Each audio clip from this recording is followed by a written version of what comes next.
성경이 처음 쓰여지던 시기 초대교회 성도들에게는 말세가 접근하고 있었고 예수 그리스도의 재림이 가까웠다는 신앙이 자리 잡고 있었습니다. 왜냐하면 예수 그리스도께서 승천하실 때에 머지않아 다시 오시겠다고 말씀을 하고 승천을 하셨죠. 그러므로 교회 지도자들뿐만 아니라 성도들 사이에 자연스럽게 긴박한 종말신앙 이런 것이 형성되었던 것이죠. 그래서 신약 성경의 서신서들을 보면 예수님의 재림을 매우 긴박하게 기록하고 있는 내용들이 참 많이 있죠. 특별히 이러한 때에 예수님의 제자들은 성도들이 청지기로서의 삶을 어떻게 살아가야 할지 교훈하는 내용들이 많습니다. 왜냐하면 긴박한 종말신앙이 성행하고 있었기 때문에 성도들이 어떤 삶을 살아야 하는지 매우 긴박하게 가르쳐야 할 필요성을 느꼈기 때문입니다. 이런 사회적 배경을 바탕으로 기록된 오늘 본문의 말씀에서 우리는 청지기의 삶이 어떠해야 하는지 살펴보게 됩니다. 그렇다면 청지기가 무엇일까요? 국어사전에서 찾아보니까요, 남의 것을 맡아 관리하는 사람이라고 기록이 되어 있습니다. 그렇다면 하나님께서 우리를 청지기로 부르셨다는 것은 과연 어떤 의미일까요? 그리스도인에게 있어서 청지기 직분은 하나님께서 그에게 위탁하신 모든 것, 즉 생명, 육체, 시간, 재능, 능력 혹은 물질적인 소유, 타인에게 봉사할 수 있는 기회, 진리, 지식 이러한 모든 것들에 대한 인간의 책임과 사용을 의미하는 것입니다. 인간의 생애는 크게 네 가지의 기본적인 영역으로 나눌 수가 있는데요. 그 모든 것은 하나님께로부터 온 선물입니다. 하나님은 우리에게 몸과 능력, 시간과 물질적인 소유를 주셨습니다. 그것에 부과하여 우리는 우리 주변에 있는 세계를 돌보아야 하는데 우리는 그것을 다스릴 통치권을 부여받은 것이죠. 그렇다면 우리가 청지기로서 감당해야 할 네 가지의 기본 영역이 무엇일까요? 몸에 대한 청지기 직분입니다. 하나님의 백성들은 자기 자신에 대한 청지기들입니다. 우리는 마음을 다하고 목숨을 다하고 힘을 다하고 뜻을 다하여 하나님을 사랑해야 합니다. 그리스도인은 자기 자신을 잘 지켜서 하나님의 영광을 위한 삶을 살아야 하는 것이죠. 또한 그리스도인들은 자신이 가진 능력과 기회를 최대한 활용해서 육체적, 정신적 능력을 개발할 특권을 부여받았습니다. 그렇게 함으로써 하나님께 영광을 돌리고 사람들에게 나누고 베풀므로 보다 큰 축복이 되는 것이죠. 또 능력에 대한 청지기 직분이 있습니다. 각 사람은 특별한 소질을 가지고 있습니다. 어떤 사람은 음악 분야에, 또 어떤 사람은 재봉이나 자동화 기계를 다루는 것과 같은 손으로 하는 일에 재능이 있을 수 있습니다. 또 어떤 사람들은 쉽게 친구를 사귀고 잘 어울리는가 하면 또 다른 사람들은 천성적으로 보다 고독한 생활을 추구하는 경향이 있을 수도 있습니다. 이런 각자의 특별한 소질들은 하나님께서 주신 것들입니다. 그리고 이러한 다양한 소질들을 주신 것은 서로 도우며 더불어 살도록 하시기 위한 것이지요. 그러므로 이러한 특별한 재능들을 가지고 하나님의 영광을 위해 그리고 사람들의 유익을 위해 살아가야 하는 것입니다. 또한 시간에 대한 청지기 직분입니다. 충성된 청지기로서 우리는 시간을 현명하게 사용함으로써 하나님께 영광을 돌려야 합니다. 에베소서 5장에서는 지혜 없는 자같이 하지 말고 오직 지혜 있는 자같이 하여 세월을 아끼라 때가 악하니라 라고 우리에게 교훈하고 있습니다. 시간은 하나님의 선물이기 때문에 매우 귀한 것입니다. 시간에 대한 충성된 청지기라 함은 주님을 알고 서로 도우며 복음을 전파하기 위해서 시간을 사용하는 것을 의미하는 것입니다. 또 물질적인 소유에 대한 청지기 직분입니다.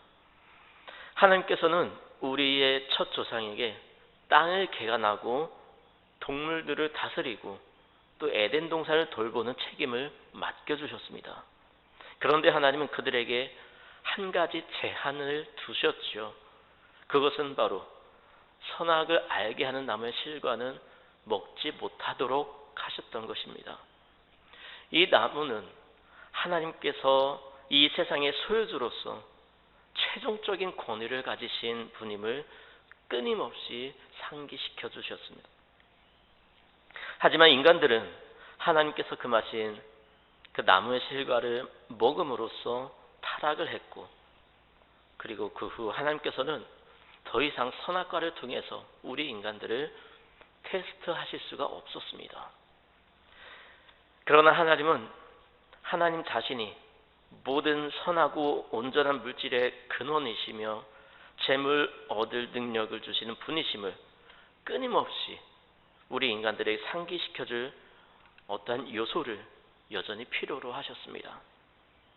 그래서 모든 축복의 근원이 하나님이심을 우리 인간들에게 상기시켜 주도록 하시기 위해서 11조와 헌금제도를 제정하신 것입니다.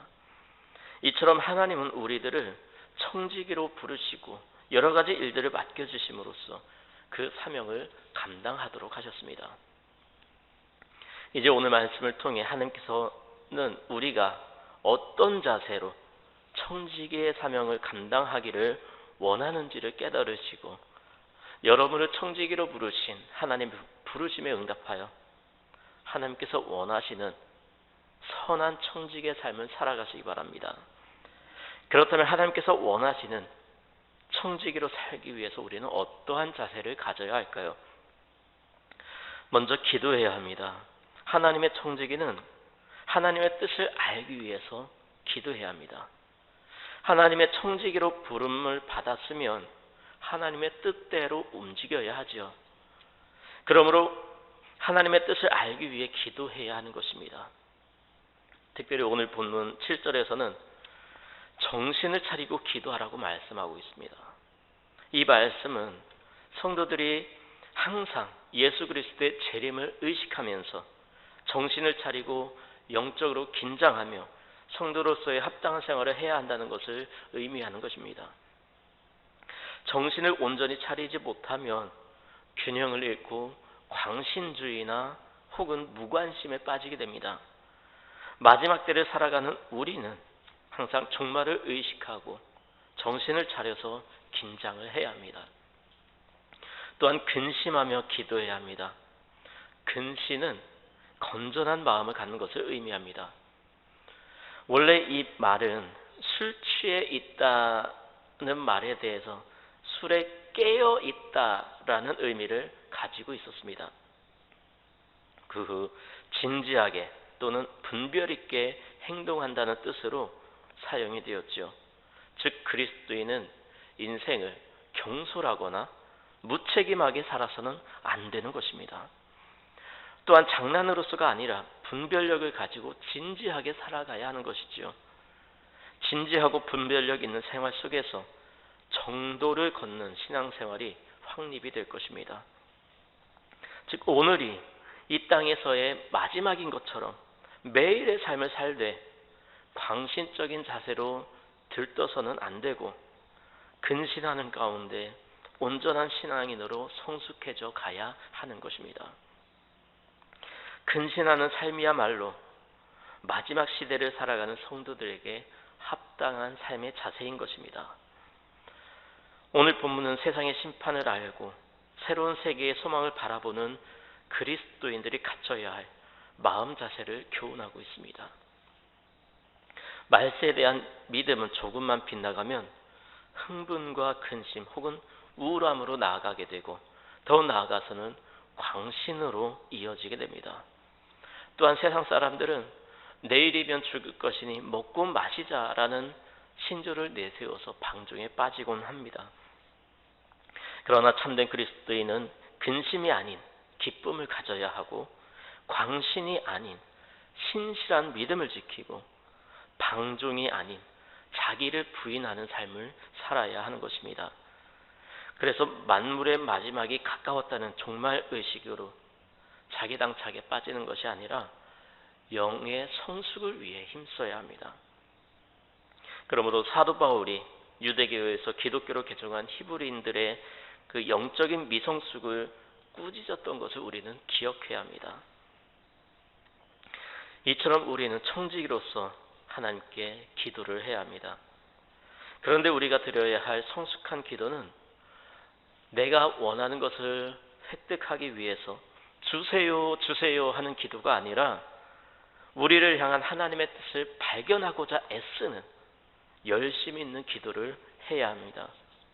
마지막 때를 사는 성도들은 정신을 차리고 근신하는 가운데 기도 생활에 힘써서 참 기도의 사람이 되기를 힘써야 합니다. 또한 사랑해야 합니다. 사랑은 하나님께서 우리에게 주신 우리 인간이 반드시 지켜야 할 계명입니다. 사랑은 구약의 최대의 계명이고 주님의 새로운 계명입니다. 그렇다면 우리가 사랑해야 할 대상은 누구일까요?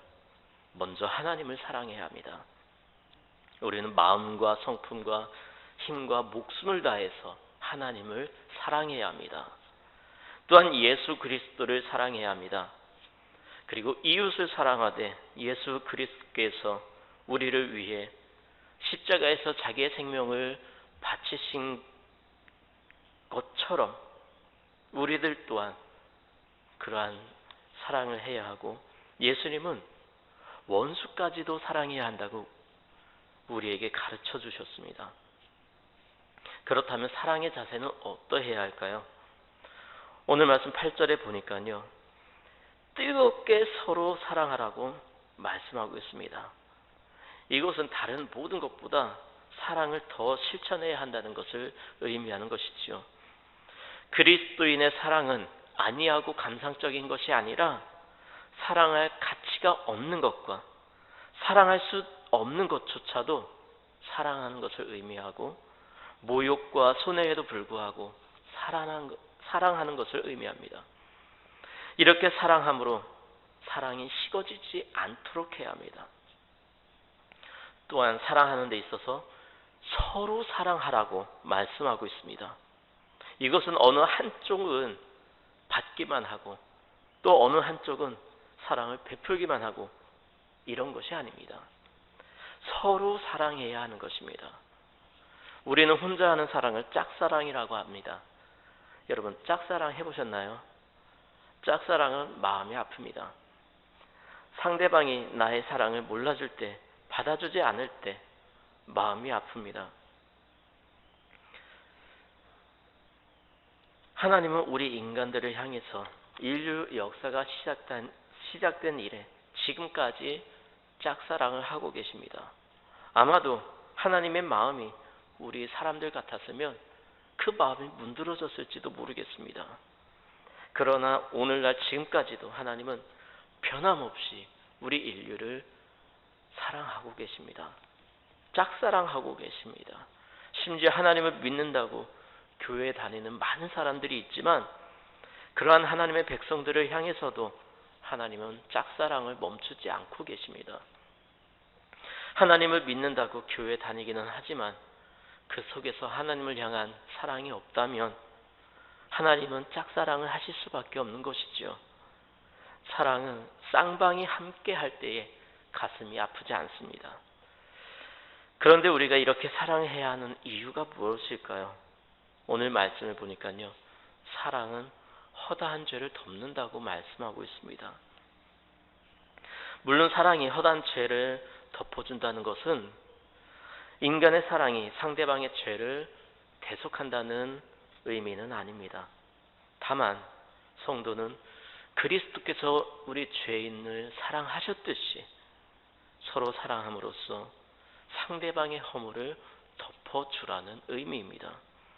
즉, 덮는다는 것은 하나님께 사죄를 받는다는 의미라기보다는 인간관계에 국한된 것으로서 마치 우리가 믿을 때에 하나님께서 우리의 죄를 덮어주신 것 같이 우리 이웃의 죄를, 형제의 죄를, 지체들의 죄를 덮어주어야 한다는 의미입니다. 그러므로 미움은 다툼을 일으켜도 사랑은 모든 허물을 가리운다는 말씀을 기억하여서 서로가 뜨겁게 사랑하시기 바랍니다. 또한 대접해야 합니다. 우리 성도들은 서로 사랑하는 생활을 해야 할 뿐만 아니라 원망 없이 대접하는 생활을 해야 합니다. 서로가 원망함이 없어야 합니다. 대접을 받는 사람은 나름대로 불평함이 없어야 하고 대접을 하는 사람도 원망이 없어야 합니다. 어떤 사람은 대접을 하면서도 불평, 불만을 터뜨리는 사람이 있는가 하면 어떤 사람은 대접을 받으면서도 불평하는 사람이 있습니다. 왜 그렇습니까? 필요를 채우기 위해 대접하는 것이 아니라 나타내기 위해서 하기 때문에 그렇습니다. 대접을 하는 사람은 상대방의 필요가 무엇인지 살펴서 대접을 해야 하는데 그렇게 하지 않고 그냥 대접했다는 자체만 나타내고 드러내고자 하기 때문에 대접을 받는 입장에서 불만인 것이죠. 또한 대접을 하는 입장에서는 자신의 형편을 생각하기 때문에 불평입니다. 내 형편은 이것밖에 못하는데 상대방은 내 능력의 범위를 벗어난 만큼 요구를 하기도 합니다. 당연히 불평이 생길 수밖에 없는 것이죠. 또한 대접하는 것은 자발적으로 부담감으로 인한 불평함이 없이 해야 합니다. 고린도후서 9장 7절에 인색함으로나 억지로 하지 말지니 하나님은 즐겨하는 자를 사랑하신다고 말씀하고 있습니다. 서로 대접하는 것은 서로 사랑하는 것의 구체적인 방법이기도 합니다. 실제로 위대한 성경의 인물들을 살펴보면 대접함에 힘써서 후세의 신앙과 경건의 몸을 보인 사례가 많이 있습니다. 아브라함도 하나님의 사자가 찾아왔을 때에 음식을 대접하는 일에 힘썼지요. 롯도 하나님의 사자들이 찾아왔을 때에 음식을 주고 잠자리를 제공해 주었습니다. 또 기생 라합도 이스라엘 정탐꾼이 왔을 때에 숨겨주며 그들의 목숨을 살려주었습니다. 이처럼 손님을 정성껏 환대하는 것은 당시 미풍양식의 하나였습니다. 또한 손님을 환대하는 것은 마태복음 25장 35절의 말씀에 의하면 최후의 심판 때에 받을 상급의 조건 중에 하나이고 또 신약에서는 자주 언급되고 있는 부분입니다. 이러한 시대적 배경을 고려했을 때에 따뜻한 접대 없이는 초대교회가 존재할 수 없었을 것입니다. 복음을 전하는 순회 전도자는 그리스도인의 가정 이외에 숙박할 장소를 생각할 수가 없었습니다. 당시의 여인숙은 숙박비가 비싼 데다가 불결했고 또 부도덕한 곳으로 이름이 났기 때문이죠. 그러므로 그리스도인들의 가정이 손님을 접대하는 초대교회의 선교 활동의 맥이 되었습니다. 오늘날에도 마찬가지입니다. 서로 대접하는 일에 즐거움으로 해야 합니다. 자원하는 마음으로 해야 합니다. 이것은 하나님 안에서 한 가족이 된 지체들 뿐만이 아닙니다. 하나님을 알지 못하는 이웃들에게도 해당이 되는 말씀이죠. 왜냐하면 접대를 하는 것이 그리스도의 사랑을 나누는 것이기 때문입니다.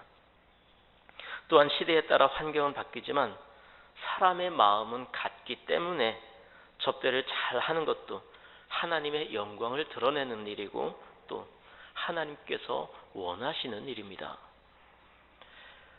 또한 봉사해야 합니다. 마지막 시대를 살고 있는 성도들은 서로 사랑하는 가운데 원망 없이 대접하는 진리를 실천하고 또 받은 은사대로 봉사하는 삶을 살아야 합니다. 봉사한다는 것은 어찌 보면 대접하는 일과 같은 맥락에서 생각해 볼 수가 있습니다. 그런데 오늘 말씀에서 보니까요, 대접하는 일과 봉사하는 일을 따로 구분을 하고 있죠. 10절에 보면 은사를 받은 대로 봉사라고 말씀하고 있습니다. 은사는 하나님께서 우리 성도들에게 은혜로 거저 주신 선물로서 각 사람에게 은혜는 같지만 각각 다른 은사를 주셨습니다. 은사는 원칙적으로는 죄인을 구원하시는 하나님의 일반적인 은혜였지만 오늘날에는 성령님을 통해 각 개인에게 여러 모양으로 나타난 특별한 재능이란 뜻이 되었습니다. 이러한 은사는 교회를 온전히 세우기 위해 하나님께서 성도들 각 개인에게 각각 다른 모양으로 주신 것이므로 받은 은사를 활용해서 봉사해야 하고 하나님의 영광을 위해 하나님의 뜻대로 하나님의 교회를 아름답게 세워나가는 데 사용해야 합니다. 또한 이러한 봉사를 할 때에 성도들은 이미 하나님께로부터 받은 것을 남에게 준다는 생각으로 해야 합니다. 하나님께서 공급하시는 힘으로 해야 합니다. 그래야만 지치지 않고 봉사를 할 수가 있습니다. 사람이 갖기 쉬운 교만이 틈타지 못하고 받는 사람이 느낄지 모르는 치욕이 제거가 되는 것입니다. 여러분, 하나님의 일은 내 힘으로 하려고 하면 교만해지거나 지칠 수밖에 없습니다. 하지만 하나님께서 주시는 힘과 지혜로 감당을 하게 되면 오히려 일을 하면 할수록 기쁨이 생기고 보람이 생기게 됩니다. 또한 신앙이 더욱더 크게 자라나게 되는 것이지요. 이처럼 참된 봉사의 능력은 부작용이 전혀 없고 오직 교회에 덕을 끼쳐서 많은 영혼들을 그리스도께로 인도하는 수단이 될 수가 있는 것입니다. 하나님께서 공급하시는 힘에 의한 봉사는 그 능력이 복음을 전하는 일에도 효과적으로 나타나게 되는 것입니다. 그러므로 우리 성도들은 누구를 지목할 것도 없이 모두가 다 봉사자의 삶을 살아야 합니다. 왜냐하면 우리가 본받아야 할 그리스도께서 죽음에 이르기까지 헌신 봉사의 참 표본을 보여주셨기 때문입니다. 그러므로 봉사하는 일에도 겸손과 자원함으로 해야 하는 것입니다. 또한 말을 할 때에 말씀의 기초에서 말해야 합니다. 하나님의 청지기로 부름받은 사람들은 언어도 남달라야 합니다. 11절에 보면 말하려면 하나님의 말씀을 하는 것 같이 말하라고 그렇게 말씀하고 있죠. 그 당시 사람들이 흔히 말하다라는 단어를 사용할 때에는 헬라어 랄레이라는 단어를 사용했습니다.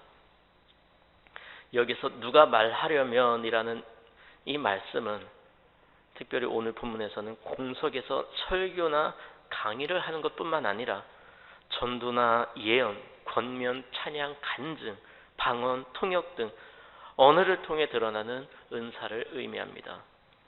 사실 교회는 죄인된 사람들이 모이는 곳이기 때문에 말로 상처를 제일 많이 받는 곳이기도 하지요. 그러므로 우리는 말을 할 때에 항상 주의해야 하고 하나님께서 어떤 마음을 품으실까 고민하며 말을 해야 합니다. 오늘 말씀은 하나님께서 우리를 하나님의 도를 맡은 청지기로 부르셨기에 하나님의 원하시는 뜻대로 일을 해야 함을 가르쳐주고 있습니다. 선한 청지기란 주인의 뜻대로 움직이는 사람입니다.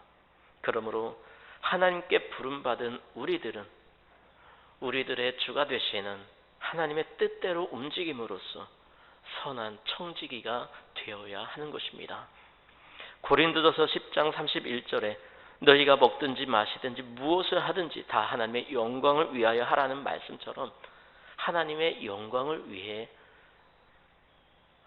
살아가야 하는 것이죠. 그러므로 오늘 말씀 기억하시고 하나님께서 원하시는 선한 청지기가 되어서 하나님의 영광을 드러내며 하나님의 기쁨이 되어드리는 저와 여러분의 삶이 되시기 바랍니다.